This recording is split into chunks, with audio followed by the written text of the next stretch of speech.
There are spots that most people forget to clean. Are you one of those people? Here I'll show you a total of 7 spots that you should definitely clean, even though most of the time you actually forget about them. Number 1 here is the dishwasher, and specifically the dishwasher rack, because this is usually forgotten when cleaning, and here quite a bit of dirt and grime accumulates over time.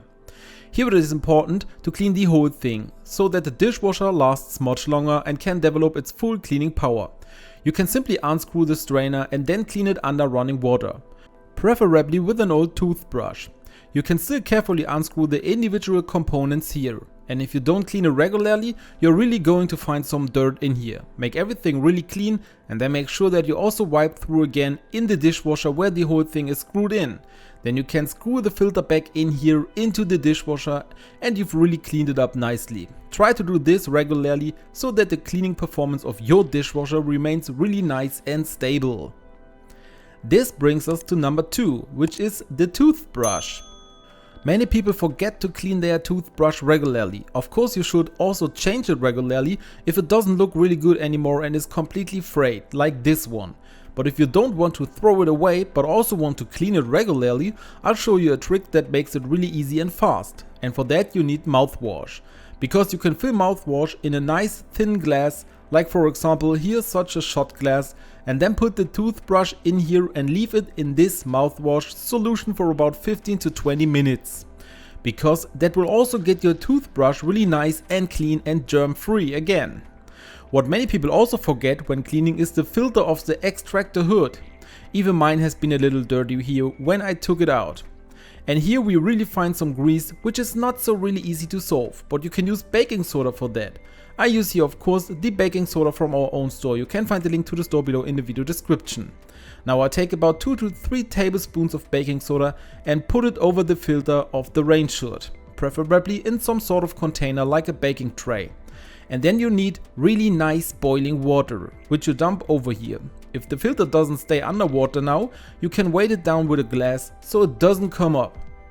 If not, you can just leave it in here. It should stay in this mixture like that for 15 minutes. After that you can add some cola. Because of the ingredients of cola you can really get some cleaning power out of it. Now also tilt this in and let it then dwell again some minutes in here. Of course you can also use expired cola. Then you take it out of this mixture and then you just have to wipe over it again. All kinds of grease, dirt and debris has now dissolved here, as you can see with me.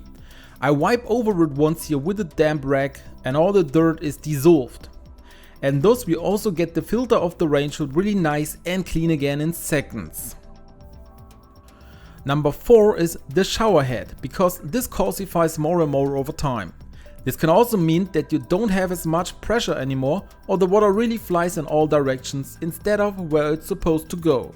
To do this you take a plastic bag like this, dump a bowl of water into it and then add a bowl of vinegar, so mixing ratio 1:1. Now you put your shower head in here and make sure that all the knobs are now under this mixture. It's best to fix it with a rubber band, as you can see here with me. And when all the pimples are really under the mixture, you just have to leave it there, because the vinegar water mixture now makes sure that the whole thing is really nicely decalcified. It's best to put it somewhere in the corner, leave it overnight, then take it out the next day, rinse it again and the lime should be history. And then the shower head works really nice again and the water pressure is fully there.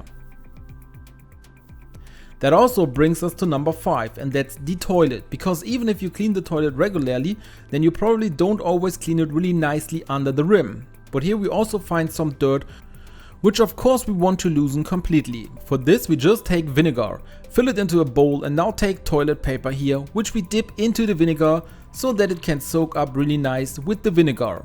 We now stuff this toilet paper under the rim of our toilet so that all dirty areas are wetted by the vinegar, and leave it in the toilet for about 30 minutes. After that we wipe everything out, flush a few more times and all the dirt under the rim should be dissolved. When you flush you probably also notice that there's quite a bit of dirt coming out from under the rim in addition to the toilet paper, of course. If you do this regularly, then you won't have as much dirt collecting under the rim and you'll really have your toilet really nice and clean in all places. Number 6 is where we get to the bottom of the kitchen drain, because even if you clean it really nicely on the surface, you'll probably never unscrewed it, right? For this you can use a screwdriver or a coin like this, as you can see in my case. Now unscrew this slightly long screw completely, and then you can take the top part off here, and then you'll really find some dirt coming out.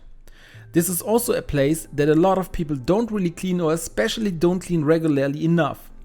Once you've removed everything, then you can really wipe through and make everything completely clean again. You can of course completely remove the larger parts and throw them directly into the trash can, and everything else can be cleaned with a little washing up liquid and a cleaning cloth. Then reassemble everything and screw the screw back in completely, and you've also cleaned the drain completely, and there should be no more dirt here. And the number 7 place that many people just don't clean is the remote control. Thus we find a lot of germs and bacteria here on the remote that we don't really want to have on it. But you can also clean it really easily and quickly. For this you need 99.9% cleaning alcohol, isopropanol. If you don't have it at home, I'll link it to you below in the video description. You should also get some cotton swabs and put some isopropanol in a bowl. Now dip the cotton swab in here and wipe the remote control with it. This way you can really get into all the cracks and get all the dirt out of the remote control.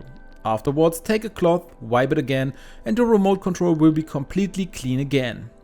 Would you now also like to learn 6 laundry tricks that everyone should know? Then be sure to watch the video I'm linking to you here. You would make me really happy if you click the like button and subscribe to my channel.